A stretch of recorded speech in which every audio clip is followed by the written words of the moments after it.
Litigio sustantivo. El foro pensado para orientarte sobre tus obligaciones y derechos legales en la equidad de la ley. Litigio sustantivo. Tu deber, tu derecho. Con el abogado Francisco Vázquez.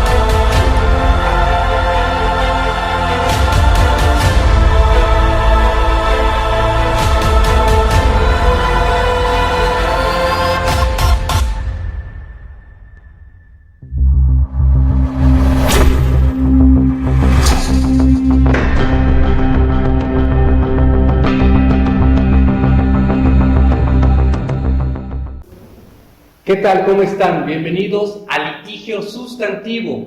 Tu derecho, tu deber, tu deber, tu derecho. El espacio pensado para orientarte en la solución de tu problema jurídico. Nos acompaña la maestra Mariana Joya, catedrática del Centro de Estudios Superiores de Tlaxcala. Maestra, ¿cómo está? Bien, muchas gracias. Gracias por el espacio. Gracias. Maestra, muchas de las veces, debido a esta pandemia, los despidos injustificados se han incrementado. O bien, nuestros trabajadores llegan a su fuente de trabajo y desde la entrada ya alguien de la empresa, de la negociación, les dice: no puedes entrar porque ya estás despedido. Maestra, ¿qué pueden hacer ante esta situación? Sin duda alguna, los trabajadores tienen la oportunidad de hacer valer sus derechos. Y para esto, pues lo primero que tienen que hacer es conocer sus derechos. Posterior a ello, hay diferentes vías. La vía económica, la vía práctica, sería a lo mejor acercarse al patrón y pedir la justificación del por qué ha sido despedido. Y en su defecto, si no se tiene una respuesta favorable, pues entonces acudir a la autoridad correspondiente para exigir entonces ya este derecho. Maestra y público, también últimamente se ha escuchado mucho de la reforma laboral. ¿Qué es la reforma laboral? La reforma laboral es una modificación que se hace a la Ley Federal del Trabajo, que viene como consecuencia, por supuesto, de una reforma que se hace a nivel constitucional y que también tiene que ver con algunos antecedentes internacionales en los que México está inmiscuido y que por lo tanto desencadena este cambio de la práctica de los juicios laborales. Entonces, esta reforma laboral tiene que ver con eso. Es un gran cambio porque teníamos autoridades que pertenecían al Ejecutivo, tanto a nivel federal y a nivel local, y ahora tenemos, o vamos a tener, porque es un proceso que va de menos a más, en el cual las autoridades van a ser ahora judiciales o jurisdiccionales, como se le conoce. ¿Esta reforma en qué beneficia a los trabajadores a la hora de exigir ante la autoridad laboral sus derechos? Bueno, tiene tres ejes importantes esta reforma y beneficia en muchos aspectos, no nada más a los trabajadores, sino también a la parte patronal, quienes fueron los que votaron o los que estuvieron ahí también al pendiente para que se realizaran. Benefician a los trabajadores porque la temática es que el juicio dure menos. La oralidad como tal dentro del juicio laboral siempre ha existido, los juicios siempre han sido laborales. Antes de la reforma, después de la reforma también ya se tiene que ver con esta parte de la oralidad. Pero otro aspecto importante en esta temática específicamente procedimental es que el juicio se acorta. ¿Por qué? Porque ahora tenemos como etapas muy precisas.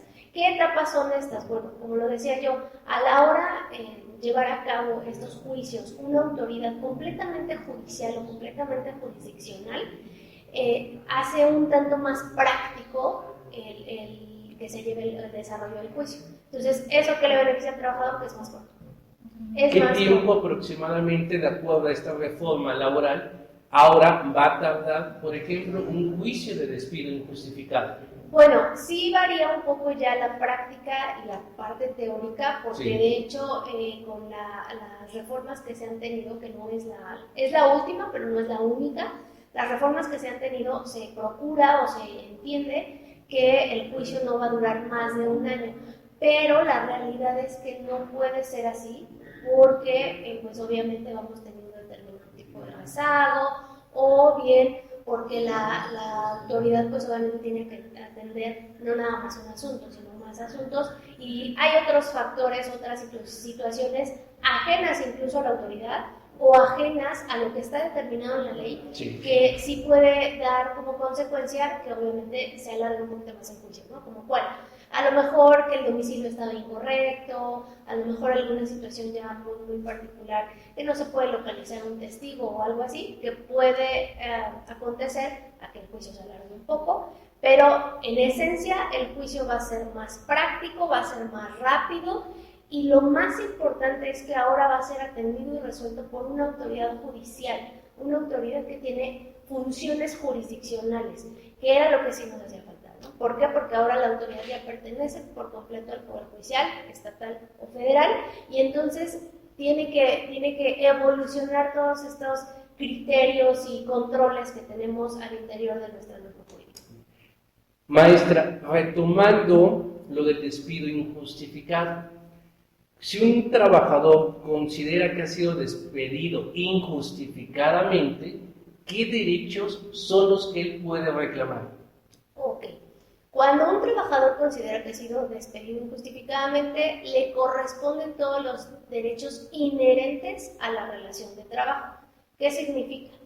Que si no se comprueba que existe una causa, vamos ahora al contrario, ¿no? Que no existe una causa que acredite que pueda ser despedido justificadamente, entonces todas las prestaciones que se desprenden de la relación de trabajo le tienen que ser pagadas. Vacaciones, prima vacacional, prima de antigüedad, aguinaldo, y por supuesto, lo más importante aquí, indemnización constitucional. Esta indemnización viene de este concepto que es: no hay una causa que tu patrón acredites por la cual me estás despidiendo justificadamente, y entonces me corresponde indemnización constitucional. ¿Cómo el trabajador, cuando es despedido injustificadamente, cuáles son las pruebas que desde su experiencia debe el trabajador aportar para tener un éxito en la demanda y lograr que en una sentencia, en un laudo laboral, realmente tenga derecho a todas estas prestaciones? Porque muchas de las veces el trabajador no cuenta o no sabe cómo puede demostrar esta situación. Sí, por supuesto. Primero que nada, habría que demostrar la relación de trabajo. Sin embargo, una maravilla de la materia laboral es que no nada más puedo demostrar la relación de trabajo con un contrato por escrito, porque la ley reconoce la contratación verbal, siempre y cuando se puedan acreditar muchos otros factores que me ayuden a darle lugar o hacerle notar a la autoridad: mira, no tenemos un contrato por escrito, pero sí existió una relación de trabajo. ¿Como cuáles? A lo mejor tenía una credencial de trabajo, a lo mejor el patrón me brindó un uniforme, a lo mejor existieron algunas órdenes que sí quedaron de manera física, a lo mejor un oficio, incluso ahora con el uso de las tecnologías. De los teléfonos, un mensaje, haz esto, sí, aquello, las llamadas, un correo electrónico. Claro, correos electrónicos, mensajes de WhatsApp también, ¿no? Se pueden utilizar. Y algunas otras que no se encuentran en papel, pero que nos ayudan, que serían terceras personas como los testigos, ¿no? Entonces, eso es lo que nos puede ayudar como trabajadores para demostrarle a la autoridad: efectivamente tuve este vínculo laboral. Viene otra parte que se tendría que demostrar en un juicio, que es el despido, ¿no? Así, y además el salario, ¿sí? Porque muchas de las veces no están dados de alta en el Seguro Social, o bien están dados de alta con un salario diferente al que reciben. ¿Cómo acreditar el salario y el horario? Pues en una parte, por ejemplo, la cuestión del salario, aquí entramos a un tema también de seguridad social, que es diverso, pero que va de la mano. ¿Por qué? Porque si se comprueba la relación del trabajo, la relación laboral, el patrón tiene una obligación que marca la ley del Seguro Social, que es asegurar al trabajador. Y en el momento en el que lo asegura, tiene que establecer horario, cuáles son sus funciones y el salario base de cotización, que es un poquito diferente al salario diario o al salario que recibe, exacto, el salario integrado. Entonces es diferente porque es el que reporta ante IMSS, pero tiene como base el salario integral. Entonces esta cuestión es una obligación del patrón. Si en un juicio se demostrara que efectivamente el trabajador laboraba para este patrón y que el patrón incumplió con su obligación de seguridad social, pues entonces ahí el patrón está no nada más incumpliendo en los deberes laborales hacia el trabajador, sino hacia una autoridad, que es una autoridad administrativa, pero es ejecutora, que es el IMSS. Entonces sí se puede demostrar. Maestra, muchas de las veces nuestros trabajadores se enfrentan que cuando presentan su demanda, como bien lo dice ahora, incluso con la reforma laboral, es un año de juicio. Y sin fuente de trabajo es muy difícil para los trabajadores llegar a ese año de juicio. La gran pregunta es, ¿los trabajadores presentan su demanda y pueden buscar otro trabajo, pueden buscar una fuente de trabajo mientras ese juicio está en proceso? Sí, por supuesto, no hay un impedimento. Aquí hay algunas cuestiones ya muy particulares que se tendrían que presentar o que se pueden poner en tela de disputa o de juicio, pero ya es una estrategia jurídica, ¿no? A veces la estrategia que utiliza el patrón en la contestación de esta demanda, como el ofrecimiento del trabajo, ¿no? Pero, la reinstalación o negar la relación laboral, sí, claro, y revierte la carga de la prueba. Exacto, pero ya es una estrategia de un asunto muy, muy particular.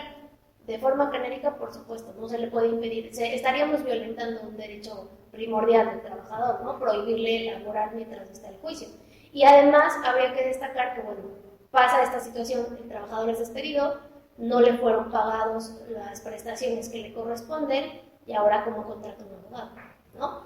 Entonces, tenemos autoridades, sí tenemos autoridades que brindan el servicio gratuito, que pese a la reforma van a seguir existiendo, que es la Procuraduría de la Defensa del Trabajo a nivel federal y a nivel local. Estas autoridades van a seguir brindando el acompañamiento y asesoramiento gratuito a trabajadores para poder en su momento demandar al patrón. Entonces sí, por supuesto que pueden hacerlo, pueden tener. También existen las las dependencias, defensorías jurídicas del Estado o de cada entidad. Sí. A nivel federal también existe, entonces también tenemos otra vía, ¿no? Maestra, en ese sentido, como trabajador, ¿cómo sé que tengo que acudir ante una autoridad estatal o una autoridad federal, tratándose por supuesto de una autoridad laboral? Tendría el trabajador que analizar qué actividad económica realiza el patrón. ¿Qué eso quiere decir?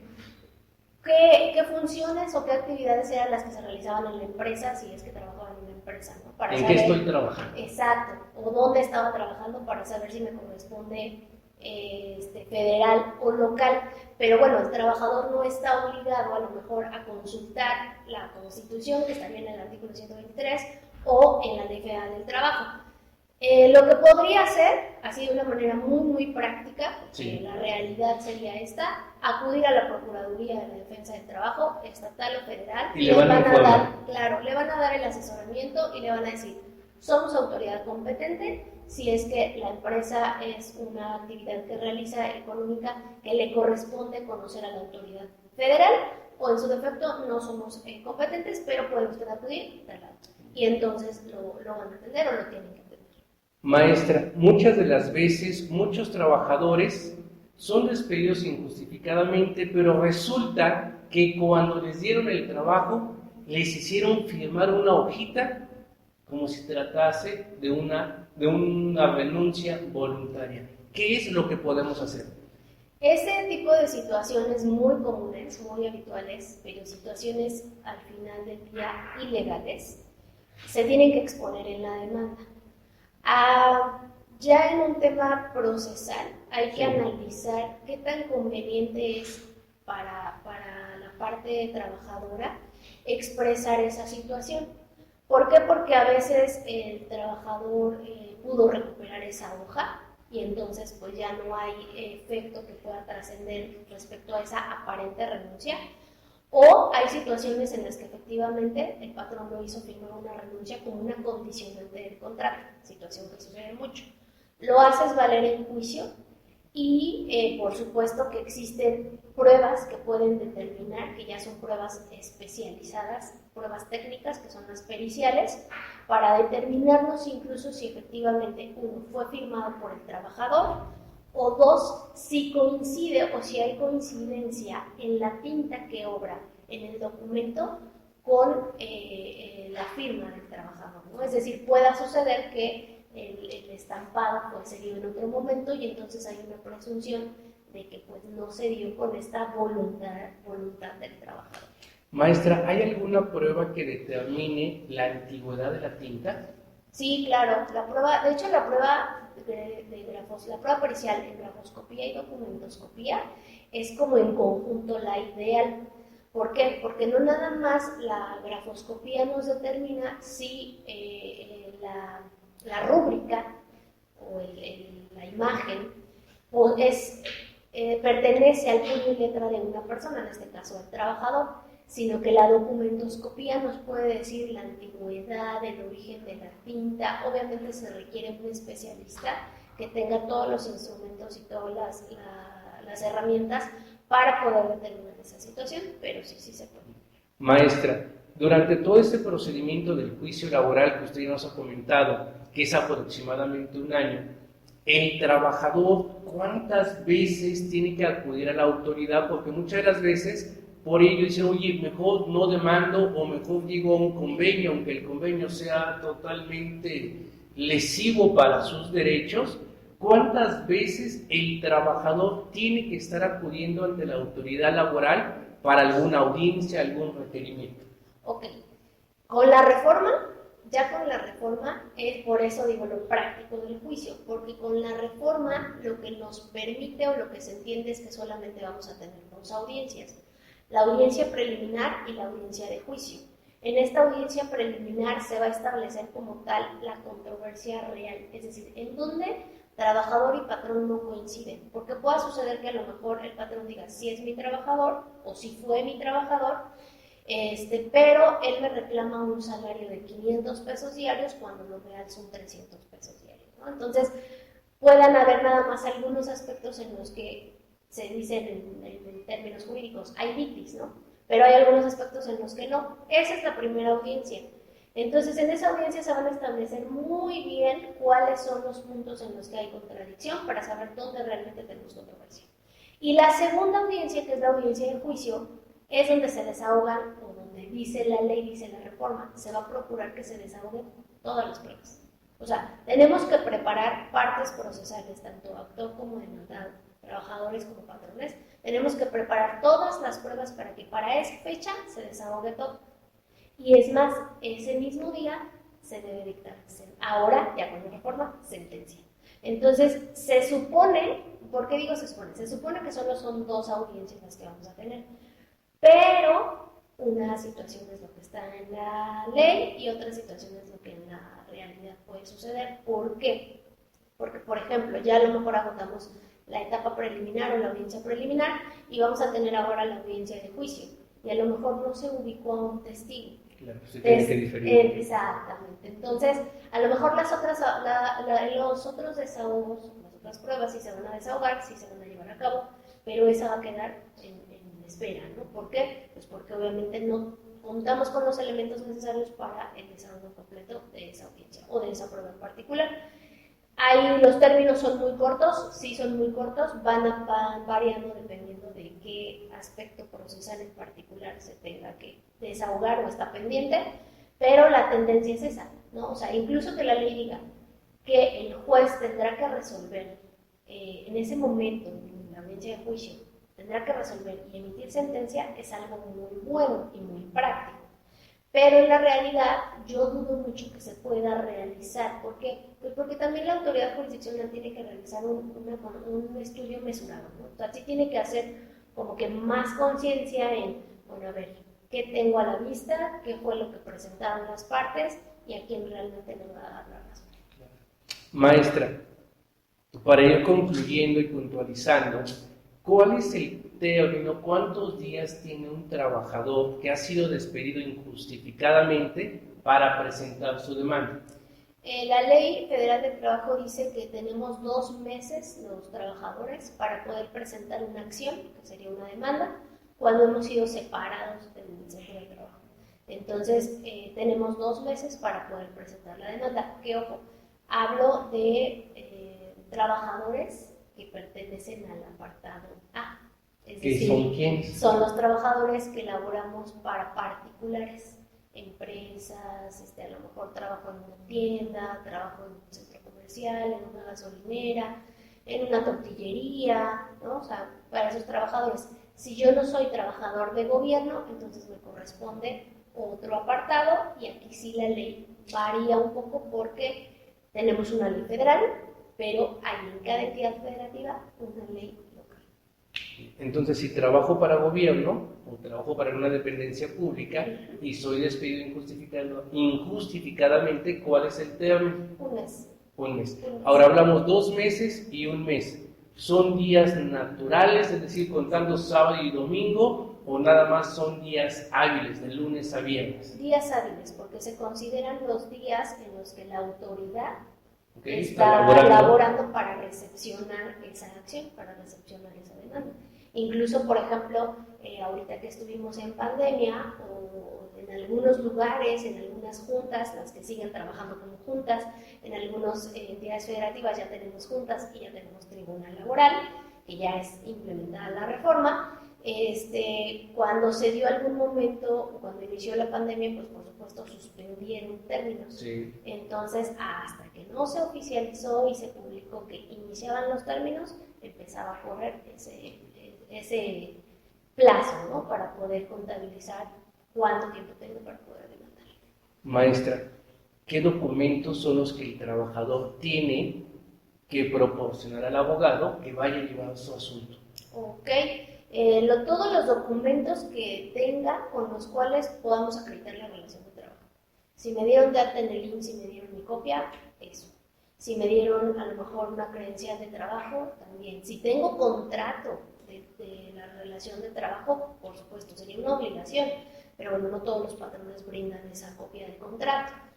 Si tengo mis recibos de nómina, si cuento con alguna instrucción que el patrón me haya dado por escrito, todo eso le va a servir al abogado para poder acompañar de la demanda cuando se presenten las pruebas, ¿no? Entonces todo eso va a servir. Aquí nada más sí hay que hacer una aclaración. La reforma establece un requisito indispensable, que es la conciliación.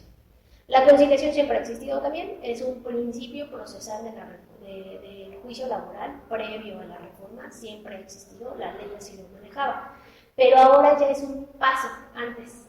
O sea, tienes que acudir al centro de conciliación, federal o local. Bien, maestra, en ese sentido, la conciliación se manejaba donde los derechos laborales del trabajador iban a partir del 45% o un porcentaje menor al 100%. Con esta reforma laboral, ¿a partir de qué derecho, de qué porcentaje de los derechos laborales estamos hablando? ¿Del 100 o menos? Antes de la reforma, la ley establecía el 100%. La práctica es como lo no escrito. Tiene usted toda la razón del mundo, ¿no? Si uno acudía a conciliar, y por ejemplo acudía al área de conciliadores de las juntas, o acudía a alguna procuraduría de defensa del trabajo y quería conciliar, la cuantificación que hacía la autoridad, misma autoridad era de 45 días. O sea, la indemnización constitucional que son 90 días. Pero la autoridad hacía una cuantificación de indemnización constitucional de 45 días. ¿Dónde está? En ningún lado. O sea, es una práctica, ya se hace por una cuestión de tradición, pero se tienen... Y el consejo de usted para los trabajadores es cómo hacer valer el 100% de los derechos laborales que tienen. Primero que nada, sí conocer nuestros derechos, o sea, saber qué es lo que me corresponde por ley, y pues también de alguna manera exigir a la autoridad, ¿no? O sea, bueno, es una práctica, así se hace, porque la autoridad y el patrón o la parte patronal justificaba esa parte diciendo, bueno, te doy el 100%, te doy los 90 días, si me demuestras en juicio, si me ganas en juicio. Ahorita es previo, Pero hemos perdido un poco esa parte de que la conciliación no es un favor al trabajador, es un derecho. O sea, no le estamos haciendo un Pero favor. como derecho sería el reclamar el 100% Claro, por de sus supuesto, derechos sí, laborales. por supuesto. Por eso incluso algunos trabajadores dicen, yo no quiero conciliar porque yo lo que quiero es mi 100%, ¿no? La práctica y el rezago en materia laboral, yo creo que permitió hacer estas prácticas no tan idóneas, porque el trabajador valoraba y decía, bueno, voy a llevar un juicio de 3 años en el que me van a pagar hasta dentro de 3 años, o mejor acepto esto. Por eso es que se lleva a cabo. Maestra Mariana Joya, muchas gracias, catedrática del Centro de Estudios Superiores de Tlaxcala. Le agradecemos su participación, pero sobre todo ese oro molido, esos consejos, esos tips que nosotros como trabajadores debemos tomar en cuenta en el momento que tengamos alguna situación, algún problema laboral. Maestra, muchas gracias. A usted por el espacio, muchas gracias. Se despide de usted su amigo y abogado Francisco Vázquez, no antes invitarlos al siguiente espacio que, como ya lo hemos dicho, está diseñado para ustedes para resolver un problema jurídico, porque es importante hacer valer tu derecho, tu obligación, tu deber, tu derecho. Se despide de ustedes Francisco Vázquez. Nos vemos.